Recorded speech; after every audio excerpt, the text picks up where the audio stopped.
Assalamualaikum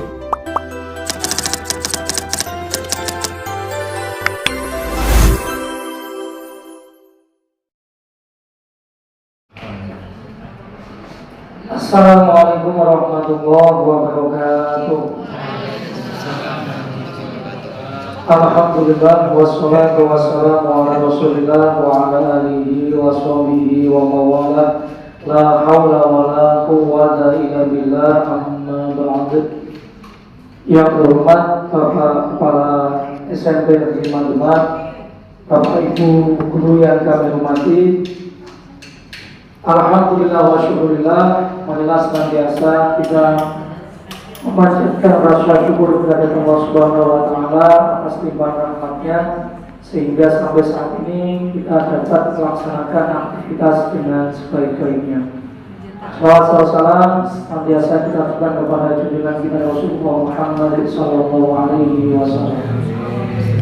Bapak Ibu yang kami hormati, pada kesempatan siang hari ini alhamdulillah kita akan bersama-sama mengikuti penyampaian pembahasan budaya positif yang nantinya akan disampaikan oleh beliau Ibu Suharti terkait dengan budaya positif yang sebaiknya atau memang sudah ada di lingkungan sekolah kita utamanya.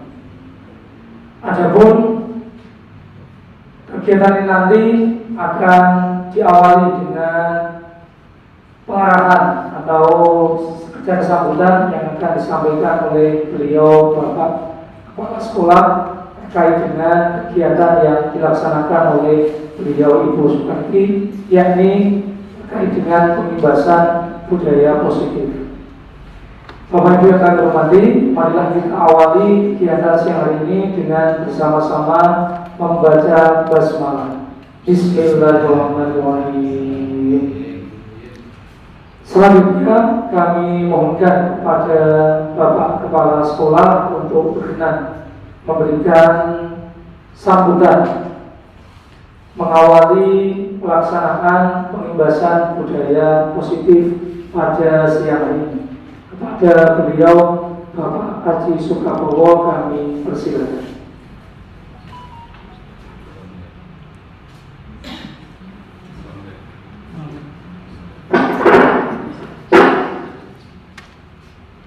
Assalamualaikum warahmatullahi wabarakatuh. Waalaikumsalam.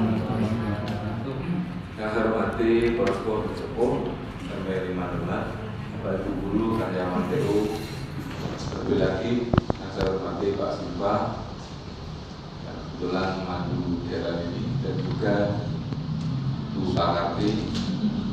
Dan beliau berdua adalah guru penggerak di sekolah kita. Alhamdulillah wa syukurillah, saya di sini diminta untuk memberikan sambutan berkenaan dengan kegiatan panjenengan. Yaitu kegiatan pembahasan dari budaya positif. Kata-kata positif itu lebih gitu. Positif atau dulu positif. Maksudnya boleh bingung gitu. Jadi kita belum jelas dari budaya positif yang dimana sih Pak, nanti kita simak, kita perhatikan, kemudian kita menanyakan mengenai hal tersebut kalau ada yang kita tanyakan. Biasanya kalau tanya enggak, biasanya terus aku sih orang nangis pas kejadiannya persis gitu. Jadi kalau udah patut kita disotek Pak. Kira takwa siji koloro gitu ya. Mungkin diharapkan ini kegiatan Bu Pakati bisa lebih enak untuk diikuti setelah buku YouTube ya. Iya. YouTube nanti di dalam dunia itu ya. Artinya akhirat betul ya. Semangatnya ada dalam itu. Dan semoga nanti diikuti oleh teman-teman yang lainnya untuk ikut. Setiap tahun perlu kita jadwalkan yang ikut guru penggerak, guru PK yang muda-muda, calon-calon sekolah-sekolah masih mau ya. Pak Budi. Saya Pak di Bandung. Yang sudah tambah Pak Roso udah usaha. Usaha kampus. anak sudah Pak, sudah lulus ya. Namanya generasi expired atau generasi imigran ya. Kita itu Pak Roso, generasi imigran. Kalau Pak Danang, Pak Budi, Pak Danang, Pak Siva ini generasi namanya generasi nasib ya. Artinya generasi di mana dia pas lahir ya itu pas langsung komputer. Kalau saya lahir belum komputer, terus sekarang ada komputer. Sehingga saya ini termasuk kalau orang jadul termasuk Pak Bun ya mungkin ya. Sehingga ketika saya berikan PKK guru dengan arep mesti nggon HP kita kaya alat-alat seneng ya. Terus kalau jalur data pindah ning laptop atau ning PC terus kayak diisi ning ngono. Padahal anak-anak generasi natif ini langsung diisi di sini. Dia tidak menikmati kalau mengisi di laptop atau di PC malah tidak enjoy. Dia enjoy di sini. Tapi kalau saya dan Pak Gundul ini niat dan niru ning di niru Betul Pak. Niat yang arep niat iki keliru niat sing liyane. Sehingga hasilnya ya salah. Mau disimpan nyimpen nanti di bulan aja ketemu. Terus disimpan, terus Pak Gun menggulain ini simpan aku ya, digulain yang komputer langsung ketemu explore. Kalau di sini kan gulain ini Pak ya. Ya itu namanya generasi imigran dengan generasi natif. Generasi natif dan imigran biasanya kalau ketemu ini padun terus biasanya. Tapi kalau setelah kita alhamdulillah enggak ya Pak ya. Kita lihat itu Pak Anung ini meskipun generasi imigran tapi sangat menikmati sekali sehingga apapun komputer di sekolah kita diatasi oleh beliau yang dimana kelahiran sebelum 80 itu generasi imigran. Bapak Roso, kita intip-intip, saya kertas ya, intip-intip ya. Jadi yang 50 ke atas ini imigran Pak. Yang paling imigran itu Pak Roso, kemudian Bu Nurul ya, dengan imigran udah rakantu di sana ya, 19. Maaf ya. Itu dari saya, semoga yang lainnya diberi guru-guru yang lainnya untuk segera ikut bergerak. Coba penting gue dari kepala sekolah KB, kepala sekolah limo ada apa ya? Masalah segitu semoga kegiatan dari lokasi lancar diikuti yang lainnya. Pak Siva sudah kemarin bilang saya seperti yang dilaksanakan Pak Siva aja dan segera dengan baik. Oke, saya cukupkan sekian, semoga lancar semua, semoga menjadi amal ibadah kita untuk bisa bertanya setelah ini kan tentu, kok aja guys. Terima kasih. Wassalamualaikum warahmatullahi wabarakatuh.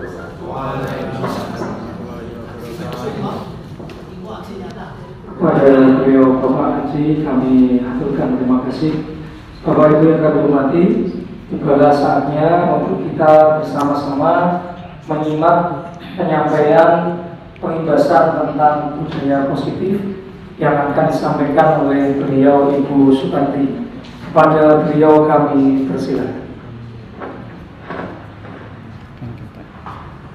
Terima kasih. Assalamualaikum warahmatullahi wabarakatuh. Yang terhormat Bapak Haji Suprabowo SPD MSI selaku Kepala Sekolah SMP Negeri 5 Demak, saya ucapkan terima kasih banyak Bapak yang telah memberikan kesempatan kepada saya untuk menyampaikan pengimbasan budaya positif. Dalam hal ini merupakan salah satu tugas dari calon guru penggerak. Kemudian saya ucapkan terima kasih kepada rekan-rekan guru SMP Negeri 5 Demak yang telah meluangkan waktunya untuk sedikit memberi apresiasi terhadap pengimbasan budaya positif yang nantinya akan saya sampaikan. Alhamdulillah, segala puji bagi Allah yang telah melimpahkan beribu-ribu kenikmatannya kepada kita semua, sehingga pada kesempatan siang hari ini kita dapat berkumpul di Aula SMP Negeri 5 Demak dalam keadaan sehat tanpa kurang suatu apa. Bapak Ibu, di sini saya ingin menyampaikan pengimbasan budaya positif. Ini tadi sekilas sebelum saya maju ke depan, ini tadi saya mendengar ada teman-teman yang pengimbasan ki opo, gitu. Nah, pengimbasan di sini maksudnya mensosialisasikan suatu gerakan di mana ini nanti isinya itu mengajak rekan-rekan melaksanakan gerakan ini. Ini yang dimaksud dengan pengimbasan, gitu nggih Bapak Ibu. Nah, budaya positif. Sebenarnya budaya positif di sini tidak asing Bapak Ibu. Karena tiap hari kita selalu bergelut dengan yang namanya budaya positif. Budaya positif di sekolah itu merupakan nilai-nilai ataupun keyakinan-keyakinan dan kebiasaan-kebiasaan di sekolah yang tentunya kebiasaan ini berpihak pada murid agar murid ini dapat berkembang menjadi pribadi yang kritis, penuh hormat dan bertanggung jawab. Ini tiap hari kita sudah bergelut dengan hal-hal semacam ini. Contohnya di sini tentunya nilai-nilai yang ada yaitu nilai-nilai kebajikan seperti nilai kejujuran, kemudian peduli terhadap lingkungan, kemudian datang tepat waktu, dan masih banyak lagi nilai-nilai yang sebenarnya sudah ada di sekolah kita. Nah, di lingkungan sekolah kita bisa menerapkan budaya positif ini seperti bekerja sama dengan rekan sejawat. Contohnya misalnya tadi pagi ada Bu Mami Sintang, kemudian ada Bu Merlina, Bu Uni, kemudian Mbak Ari di sini berada di depan, di sini menyambut kedatangan anak-anak didik kita dengan dengan akrab untuk semakin mendekatkan atau interaksi kita terhadap peserta didik. Budaya positif. Budaya positif ini dapat diwujudkan atau diterapkan dengan menerapkan beberapa konsep-konsep inti seperti disiplin positif. Ini kemarin di PMM ada nih Bapak Ibu nih, materinya disiplin positif. Kemudian memahami motivasi perilaku manusia yang berkaitan dengan hukuman dan penghargaan. Kemudian posisi kontrol seorang guru, membuat keyakinan sekolah atau kelas, dan penerapan segitiga restitusi dalam penyelesaian masalah. Ini ada semua di PMM yang kita kerjakan kemarin.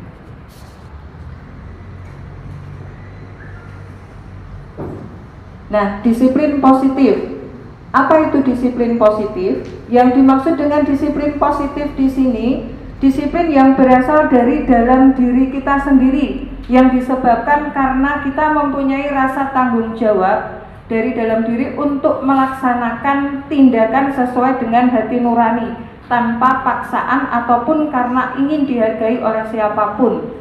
Disiplin karena merupakan sesuatu hal yang diyakini kebenarannya, yang kita yakini kebenarannya, yang menjadikan seseorang itu bangga dan merasa mendapatkan penghargaan untuk diri kita karena kita telah melakukan disiplin positif ini. Kemudian berikutnya yang mempengaruhi atau yang bisa mewujudkan budaya positif yaitu adanya motivasi perilaku manusia. Terkadang manusia melakukan budaya positif itu karena ada motivasinya. Di sini terbagi menjadi dua Bapak Ibu, motivasi eksternal dan motivasi internal. Nah, motivasi untuk menghindari ketidaknyamanan ataupun hukuman. Di sini sering kita jumpai anak-anak itu melakukan budaya positif karena mereka kepengen menghindari ketidaknyamanan, nanti biar tidak ditegur oleh Bapak Ibu guru. Itu salah satunya. Kemudian untuk mendapatkan imbalan atau penghargaan dari orang lain atau motivasi eksternal. Nah, ini penghargaan biasanya kita bisa memberikan semacam reward, tetapi reward yang berlebihan itu juga akan berdampak negatif. Reward memang mempunyai dampak positif, tetapi juga ada semacam dampak negatifnya. Kemudian untuk menjadi orang yang mereka inginkan dan menghargai diri sendiri dengan nilai-nilai yang mereka percaya atau yang kita maksud dengan motivasi internal, yang kita harapkan itu motivasi internal ya.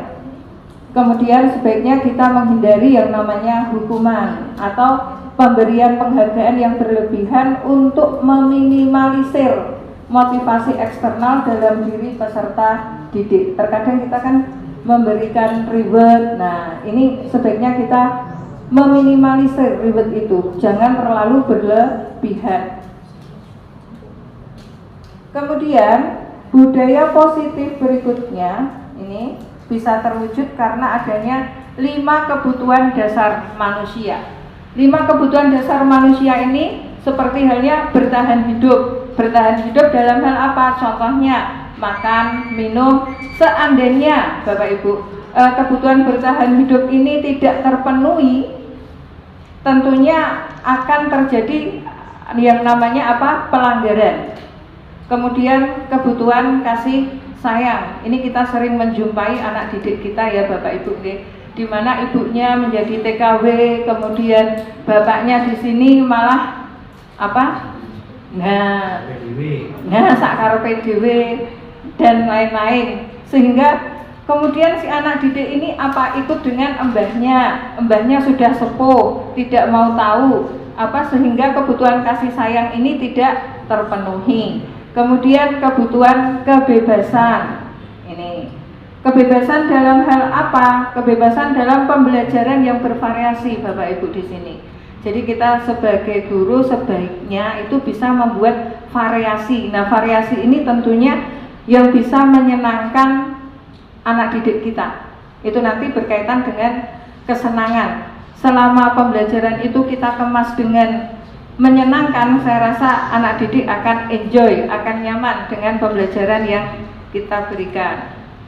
Kemudian berikutnya ada hal lagi yang bisa mewujudkan budaya positif, yaitu 5 posisi kontrol guru. Nah, di sini nanti Bapak Ibu bisa refleksi ya, sebenarnya kita ada di posisi yang mana.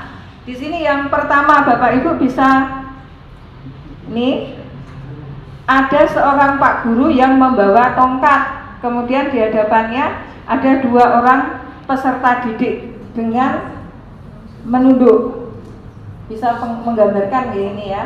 Ini posisi kontrol sebagai penghukum. Kemudian yang kedua, posisi kontrol sebagai pembuat rasa bersalah.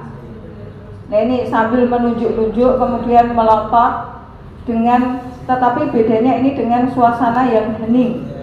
Kemudian yang ketiga, posisi teman. Yang keempat, posisi pemantau, dan yang kelima, posisi manajer. Posisi penghukum. Nah, ini di sini seorang penghukum bisa menggunakan hukuman fisik, bisa juga menggunakan hukuman verbal. Hukuman fisik misalkan gini, kita telat pirang menit, ayo dan push up. Nah, seperti ini sebaiknya kita hindarkan karena nantinya berdampak pada rasa dendam pada peserta didik terhadap kita. Bisa juga dengan hukuman verbal. Orang-orang yang menjalankan posisi penghukum itu senantiasa mengatakan bahwa sekolah itu memerlukan sistem atau alat yang dapat lebih menekan murid-murid yang lebih dalam. Biasanya kalau posisi penghukum ini nada suaranya tinggi. Bisa bayangin di Bapak Ibu ini. Nada suaranya tinggi, kemudian melotot, jari menunjuk-nunjuk sambil menghardik. Betapa tidak nyamanannya seperti itu. Kemudian berikutnya, ini yang kedua, posisi pembuat rasa bersalah.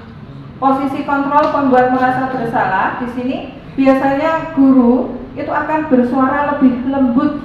Pembuat rasa bersalah akan menggunakan keheningan yang membuat orang lain merasa tidak nyaman, bersalah, atau bisa juga merasa rendah diri. Ini bisa berakibat negatif juga. Ini justru nanti bisa dendamnya lebih terhadap kita kalau kita posisi pada pembuat rasa bersalah. Ini biasanya pembuat rasa bersalah ini dengan nada suara memelas, kemudian halus, sedih. Biasanya ini ibu-ibu. Kemudian bahasa tubuh merapat pada peserta didik. Contohnya begini, ibu sangat kecewa sekali denganmu. Berapa kali ibu harus memberitahu kamu ya? Gimana? Coba kalau orang tuamu tahu. Nah, ini kan kalimat-kalimat ini membuat peserta didik merasa bersalah. Kemudian posisi kontrol yang ketiga yaitu posisi kontrol teman. Nah, ini nyaman. Ini kita tidak ada kata-kata yang menyakiti anak didik kita. Posisi kontrol guru di sini tetap berupaya mengontrol murid melalui pendekatan persuasif, pendekatan untuk mempengaruhi. Posisi teman pada guru bisa berdampak negatif. Padahal di sini dampak positif juga banyak, tetapi dampak negatifnya juga ada. Contohnya misalkan Bapak Ibu, begini, kalau kita menggunakan pendekatan ini, itu dampak negatifnya. Kalau dampak positifnya jelas, kita sering merasakan, sudah sering merasakan. Untuk dampak negatifnya itu, anak ini tergantung pada si guru itu. Kemudian dia tidak mau tahu dengan guru yang lainnya. Ini salah satu dampak negatifnya. Kemudian posisi pemantau, posisi kontrol pemantau. Di sini memantau berarti kita mengawasi. Pada saat kita mengawasi, bukan berarti kita lepas tanggung jawab. Posisi mengawasi di sini kita bertanggung jawab atas perilaku orang-orang yang kita awasi. Karena yang kita awasi peserta didik, berarti kita bertanggung jawab penuh terhadap perilaku peserta didik. Posisi pemantau berdasarkan pada peraturan-peraturan atau konsekuensi.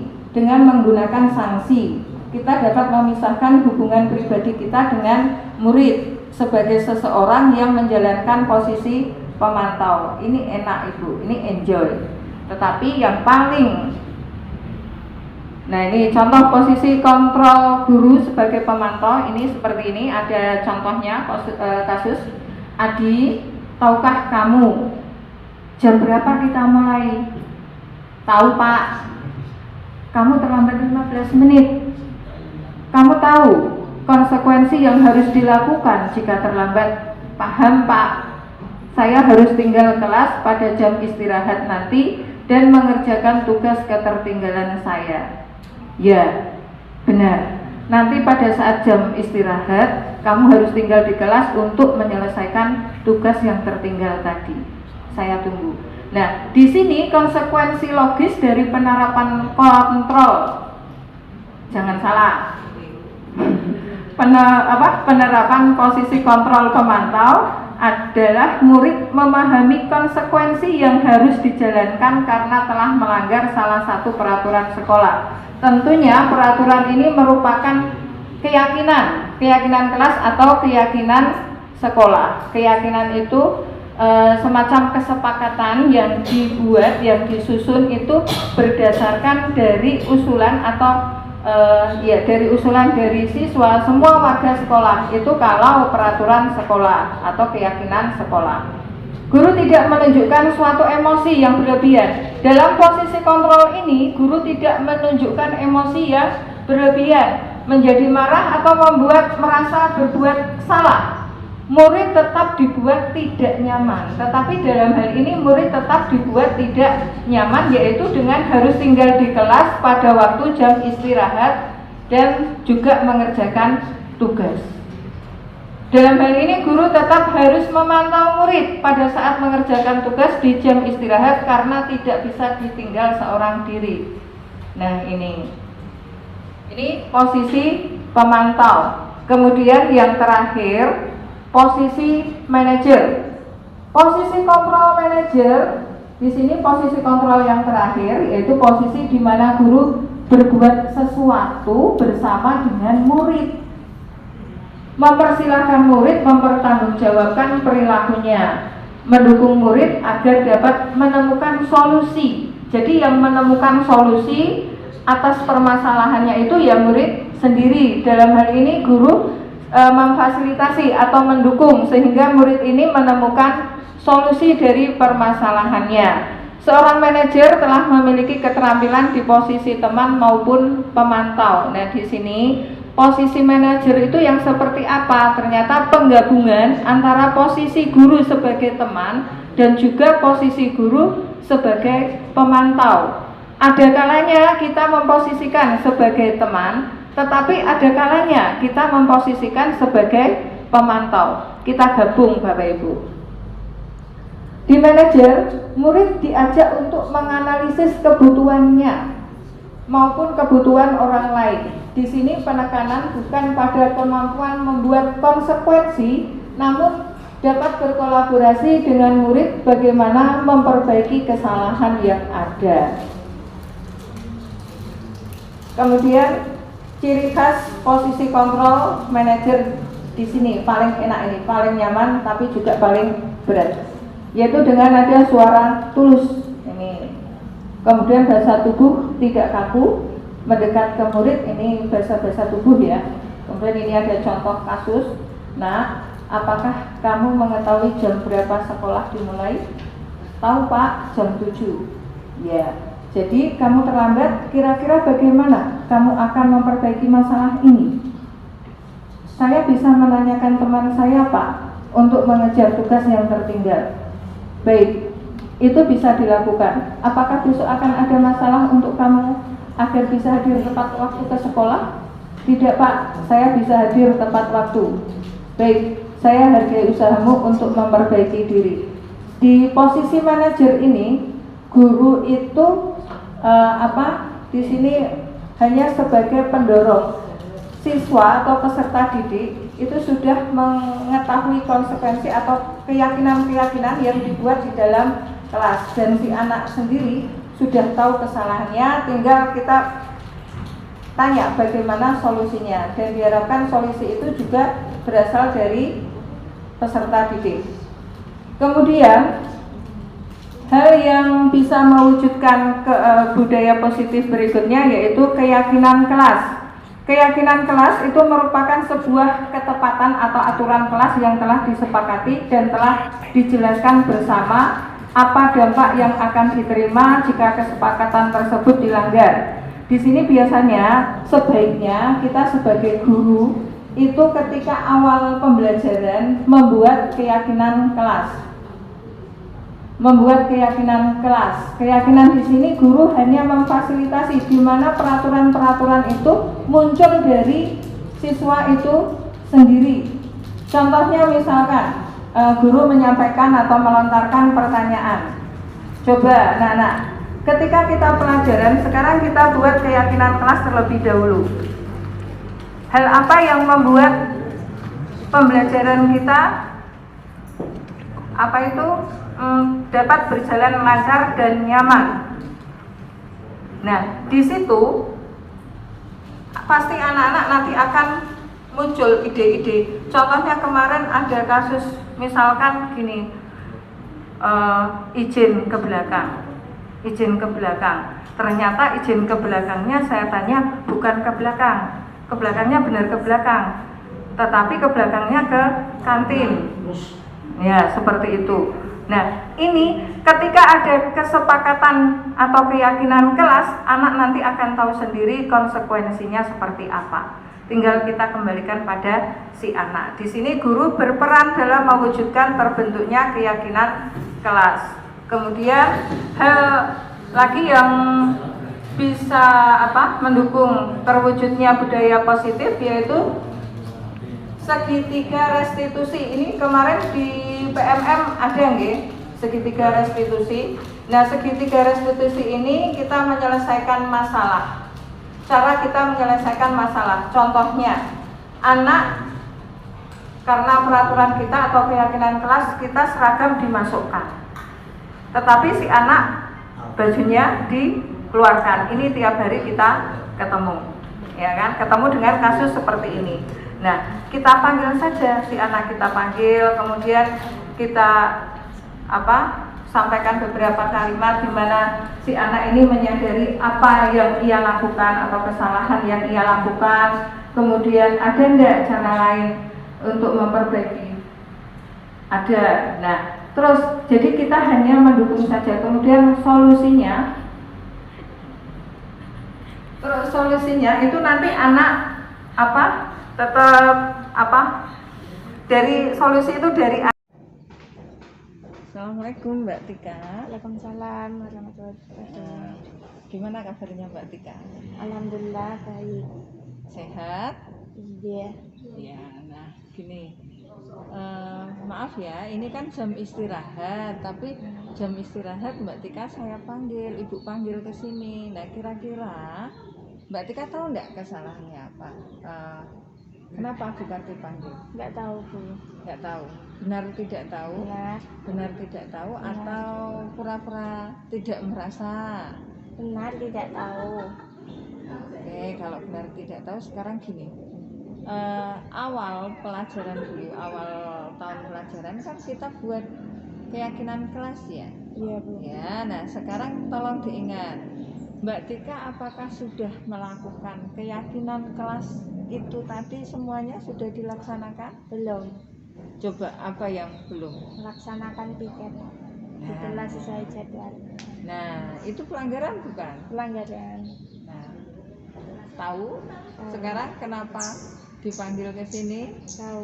Nah, sekarang kalau tahu, sekarang gini, kenapa? Kan udah tahu, itu keyakinan kelas kita, berarti semua warga kelas yang ikut menyepakati berarti melaksanakan semua. Tapi kenapa? Ada satu poin yang tidak dilaksanakan. Karena saya suka main sama teman SD saya di kelas lain. Tidak nyaman di kelas sendiri? Loh, ini yang namanya teman itu kan semuanya sama ya, tidak ada yang berbeda. Jadi harus bisa, istilah sekarang move on. Nah, istilah kerennya kan move on, harus bisa move on dengan yang lain. Maksudnya semua teman itu semua sama. Jadi jangan terpancang dengan teman SD dulu. Nah, sekarang gini, sudah tahu ya ini ya. Sudah. Nah, sekarang setelah tahu kalau Mbak Tika ini melanggar keyakinan kelas, kepengen memperbaiki enggak? Pengen. Coba, apa yang ingin dilakukan sehingga bisa memperbaiki kondisi ini atau keadaan ini? Melaksanakan piket setiap sesuai dengan jadwal yang sudah dibuat. Nah, oke, berarti tahu ya. Berarti janji ya, mulai minggu depan berarti sepenuhnya keyakinan. Assalamualaikum. Waalaikumsalam. Nah, gimana kabarnya Mbak Irma? Alhamdulillah sehat. Alhamdulillah, aku juga ikut senang ya, sehat semua ya, keluarga juga. Kemudian gini, kaget nggak tadi Bu Karti panggil? Kaget. Kenapa? Karena nggak tahu disuruh Ah, ngapain. iya, gitu. nggak tahu disuruh ngapain. Nah, gini, tahu nggak kenapa saya panggil? Nggak tahu. Nggak tahu. Sekarang coba lihat baju Mbak Irma, dikeluarkan apa masuk? Keluarkan. Nah, terus tiap kali masuk kelas, Bu Karti selalu mengingatkan apa? Itu bajunya harus dimasukkan, nggak boleh dikeluarin. Bajunya harus dimasukkan, nggak boleh dikeluarin. Itu merupakan Melanggar tata tertib. iya, melanggar tata tertib Sekolah. sekolah. Bagaimana? Masih mau melanggar? Nggak mau. Tidak. Bagaimanapun harus melaksanakan tata tertib. Karena di sini ketika melaksanakan tata tertib berarti sekolah melatih untuk apa? Tanggung jawab. Tanggung jawab, Kedisiplinan. kedisiplinan. Kerapian. Iya, supaya bisa tanggung jawab, supaya melatih disiplin, supaya juga terlihat rapi, enak dipandang kalau rapi ya tentunya. Oke, sekarang setelah tahu Mbak Irma melakukan pelanggaran, inginkah memperbaiki? Ingin. Nah, tentunya Ingin. ingin. Gimana caranya? Kalau ke sekolah nanti bajunya dimasukin. Iya. Oke, berarti janji ya. Mulai hari ini keluar dari tidak hanya keluar di dalam ruangan ini nanti bajunya dimasukkan.